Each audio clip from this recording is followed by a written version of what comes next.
buddies, it's your girl AyChristene, and today we're checking out animation before computers. This is by TheOdd1sOut. Let's check it out and see what animation was like before computers. Oh, well, we kind of know. They were drawing it. But let's see what his thoughts are. Any animated piece of media, I think it's easy to forget that you're watching drawings move. Excuse me? What really kind cool. of Harry Potter dark magic is this? Since when did drawings move? It's I drew really a picture cool. of a dog once, but it hasn't moved at all, not even to play fetch. Well, Not what you're you really throwing watching a rock isn't at it. actually moving. What you're really watching is a series Different of individual frames played at a rapid speed on a liquid crystal display screen that emit photons into your eyeball receptors or that LED. get processed by your brain into what it perceives as movement. It was all a trickery, you see. A ruse that you fell for hook, line, and sinker. Now, a lot of you probably already know about the concept of a frame rate. But what I want you to understand is that in cartoons, every head turn, every blink, it's like a bunch of frames that happens had to be meticulously drawn by a person who studied anatomy and knows about physics and movement, knowing full well that their drawing was only going to be seen for a fraction of a second. And you weren't even watching. You were on your phone. Today, I would like to turn back the sands of time and talk about some of the ways animators were able to achieve the illusion of life without the help of modern technology. I hope by watching you can better understand and appreciate the medium of animation as much as I do, because the amount of dedication and hard work that goes into just making drawings move is unreal. And if you're like me and already know a bit about animation history and find this kind of stuff fascinating, don't worry, I didn't have a lot of friends growing up either. Now, we know that animation is just copious amounts of drawings being shown in rapid succession. Not the dancing. Are we going to get people to look at copious amounts of drawings in rapid succession without a computer? Well, believe it or not, there's actually quite a few things we can do without even having to use a camera. One method we can try is by drawing out all of our frames on a stack of paper. I know that's the time-consuming part, but after we're done doing that, we'll hang up all our drawings side by side on a very long wall. Then we'll ride a bike next to the wall and continuously have our head turned facing the wall. And if we pedal fast enough, we'll zip by the drawings so fast that it'll look like they're moving. But you also got to pay attention or else you're going to run into that wall. Oh my gosh. You're probably thinking, that's not how animation is made. And you're right. This method of animation is totally impractical. Into the Spider-Verse. But not impossible. This type of human transportational animation has been done before in subway tunnels, with the results looking pretty legit. I mean, this minion looks like he's totally moving. I might as well be in the cinema. And for those of the gamer variety, YouTuber Pale of Pears was able to achieve this method of animation flawlessly in Minecraft. Oh, really?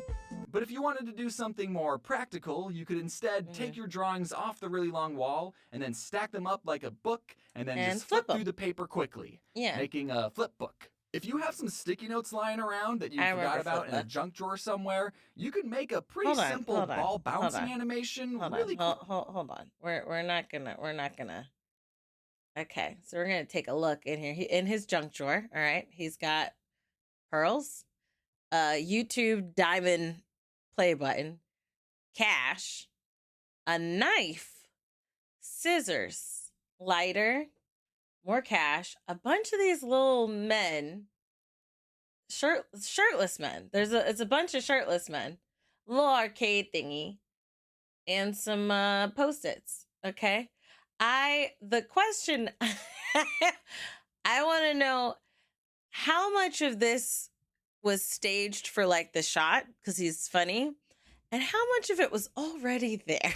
Okay, I feel like the play button might be staged. I feel like the play button might be staged. And maybe the pens, maybe these microns, because a lot of artists use them for like stuff, right? But I feel like I have lighters in my junk drawer. The random cash, I feel like these little men always there. You know, I feel like he always keep them little men there.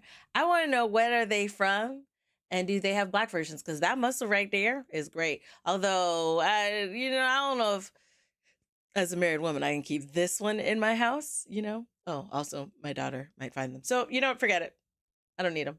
Out in a junk drawer somewhere, you can make a pretty That's a simple hilarious ball bouncing animation junk really drawer. quickly, with the results being, kind of cool. A fun Yeah. fact, this type of animation was featured in every single Animorphs. copy of the Animorphs books, I remember which I this never the read. show. I would just Yeah. flip through the pages and watch the children in the corner transform into elephants and starfish and this I remember weird Animorphs, blue the alien show. centaur thing. And what the heck was going on in these books, man? Okay, You don't this even next know? method of showing people drawings in rapid succession is going to be a little bit crazy. I Okay. don't want to freak you out, but All it's right. basically Look on the at same the level as rocket buns. science, okay? We're going to have to jump up a whole dimension for this one. Okay, What you're going okay. to do is sculpt out a three-dimensional figure Ugh. of whatever you want to animate. All Let's animate, I don't know, this guy jumping. So first, I'm going to sculpt my guy just standing there. Just Oh, look being at his goofy. little butt. This I just will like be squish his little frame butt. 1. Now, okay, I know some of you are probably thinking, oh, I see where this is Claymation, going. yeah. You're going to take a picture of the sculpture, then change Move its it. pose slightly, take a picture of that, and then slightly change the pose over and over while continuously starting and stopping the camera, making Stop it seem like motion. our subject has some sort of motion. No, actually, we're not going to be doing any of that. Cameras haven't been invented yet in this hypothetical. What we're doing instead is making a whole new sculpture that will be the next frame of our animation. So it'll be our guy again, bending his legs a little bit, getting ready for the jump. Okay. All right, neat. That's frame 2. That's now a lot. let's do this a total of, 16 times. That sounds good. Let's also make the 16th sculpture look like it came before the first sculpture. So you understand? It's going to go from the 16th sculpture back to the first one. It's a loop, like a TikTok. We're doing a TikTok loop. Now we're going to take all 16 of our sculptures and space them out evenly on a round table. Sorry, Arthur, I'm going to need this. Now, make the table spin. That's on you to figure out how to do. I don't know. Maybe get the bike guy from the first example to pedal or something. What? I doubt any of you are actually following right along, but if you are, put all your sculptures on a spinning table right now. And make it quick, all right? I'm not going to wait for you. And now, for the final step, turn your lights on and off really quickly. And if we did everything right, the effect we get is mesmerizing. Right. Oh, wow.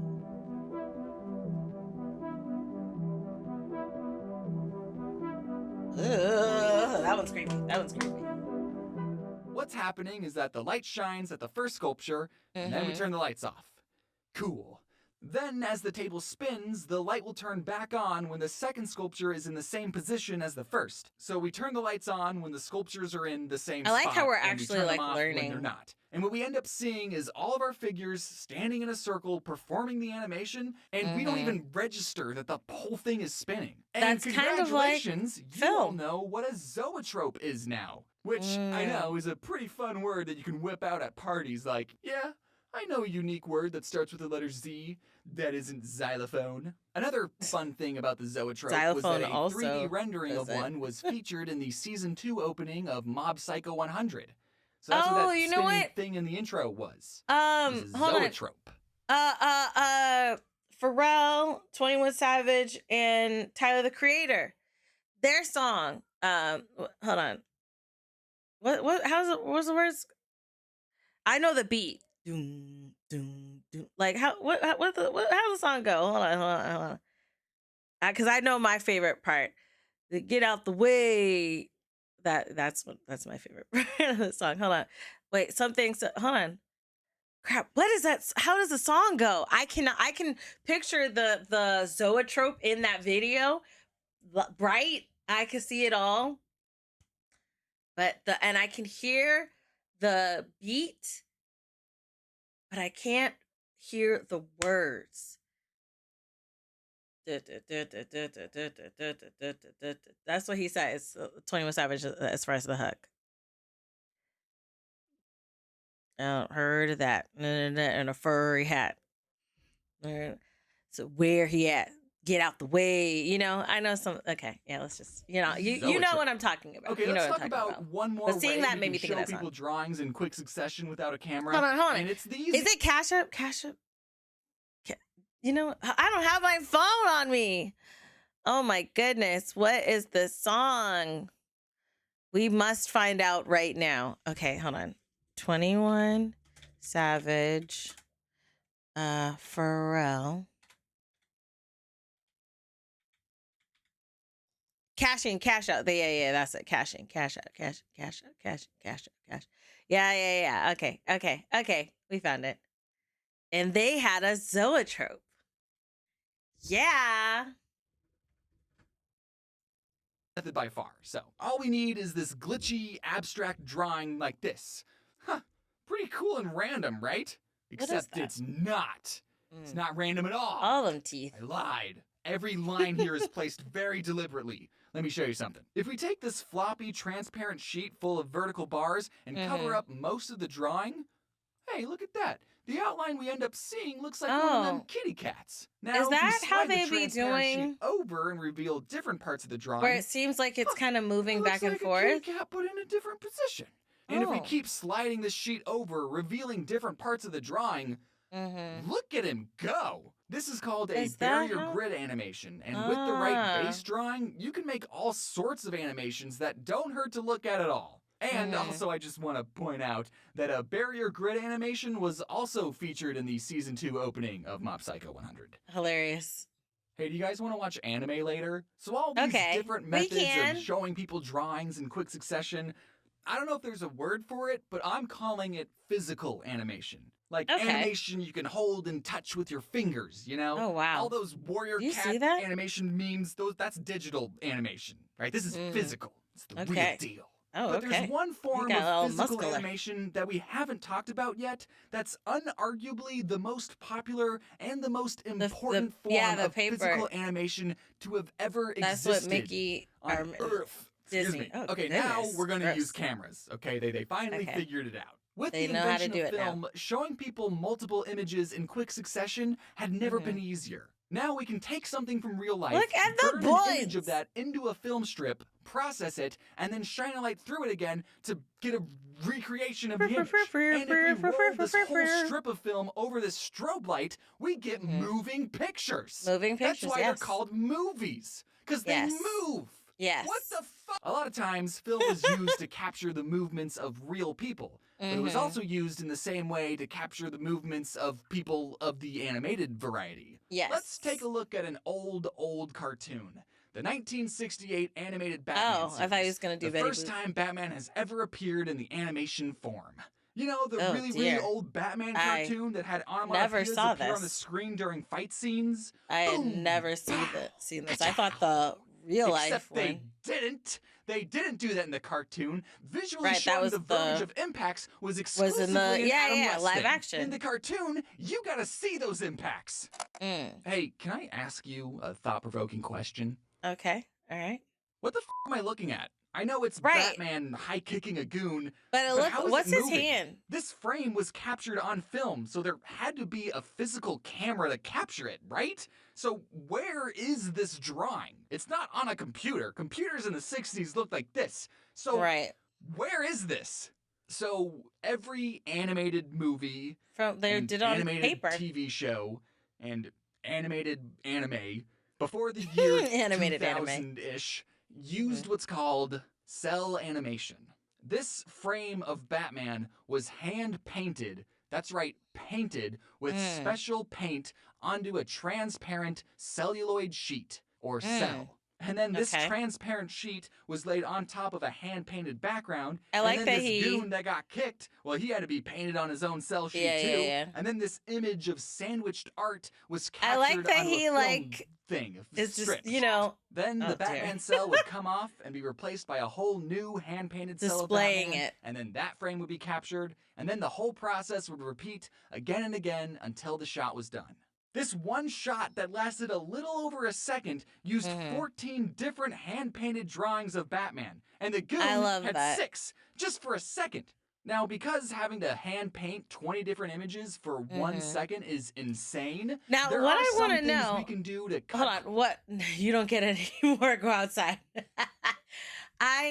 What I want to know is, did James make this whole thing that we saw, or was he at a facility where they let him touch just to film just that section? Like they had them in like a warehouse or museum type thing, and he got to like play with it a little bit. I wonder, because he was wearing gloves, which I figure if you're using it, you would need to make sure you're wearing gloves so you don't get the oils from your fingers on the print itself, because I'm sure that'll show up. But was this one him or his team made, and then he did, or was he at a place? You know? Without having to sacrifice too much quality. Like in this shot, Robin takes 5 frames to turn his head, but his body doesn't move. So we can paint his body once on its own cell, and now we only need to paint 5 different heads. And since we already have all the frames painted, we can just use the same frames in reverse to make his head turn the other way. And you don't need to pay a background artist to paint a background if you just use blue.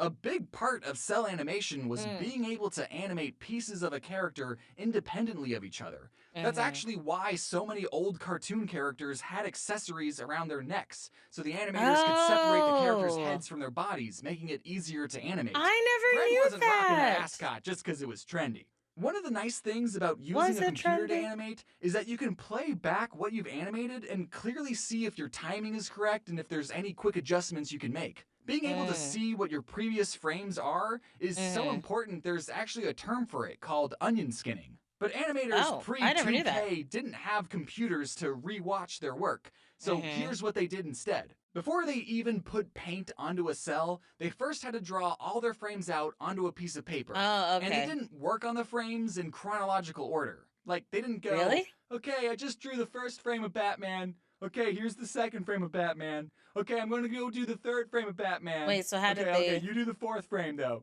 That way of animating is called straight-ahead animation, and some people use it, but the results look pretty chaotic, but it's still used pretty effectively for effects and concert visuals. But most of the time, animators will animate a character from pose to pose. They'll draw out all the important key poses a character will make on paper, and then they'll hold the pieces of paper between each of their fingers, and then quickly flip between their drawings just to get an idea of what a drawing that goes in between those key poses would look like. What? That's called in-betweening, just so you know. And they still wouldn't be able to get a full playback of their animation until every pencil drawing was captured on film and processed. They just had to trust their page flipping technique and their highly trained eyeballs and go, yeah, that looks about right. Oh, no. Let's bring out the paint. And because there are hundreds of shots all having to be animated without a computer, can you really blame the animators that some shots of Batman looked like this?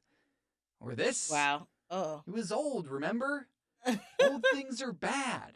Oh, okay, dear. I kind of have a Not secret. all old things. Remember What's when the I secret? said, let's look at an old cartoon? Well, I might have overemphasized how old the Batman cartoon is. Right, By I think the time the was... Batman cartoon came out, the movie Bambi had been out for 25 years. Right. I was going to say. And are you aware of how f***ing fluid the animation in Bambi is?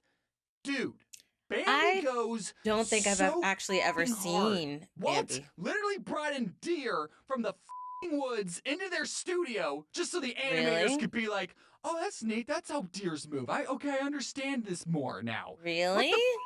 I honestly thought the Batman show came out way earlier in the animation timeline because of how it looked. Obviously, these two things are created by different studios with different animators and different budgets, and TV animation always has to create more animation per budget, but all the same techniques and equipment used to make an episode of Batman were the exact same techniques and equipment used to make an episode of Bambi. I don't mean that as a dunk on Batman. I'm more so impressed with how amazing Bambi looks, especially since while it came out, World War II was currently happening. So because celluloid sheets were used to animate every TV show, movie, and anime there has ever been before the year 2000-ish, by my calculations, there are millions of cell sheets out there. Like this single frame of Batman kicking, it's on a cell sheet somewhere. And more importantly, who owns it? Many of the cells that still exist have been sold to the general public. But because of how the paint and time works, cell sheets need to be kept very well preserved. So since cells are very hard to preserve, and because they're not making any new ones, some cells are worth a lot of money. This cell and original background from My Neighbor Totoro sold for $84,000. Oh While I'm my writing the gosh. script, there's currently an auction going on for this cell from the Jungle Book for $10,000. And I own this cell of Squidward laughing that I got at a convention for $300. It's not an original background. The background's a print. And it's actually not even the correct background for the shot.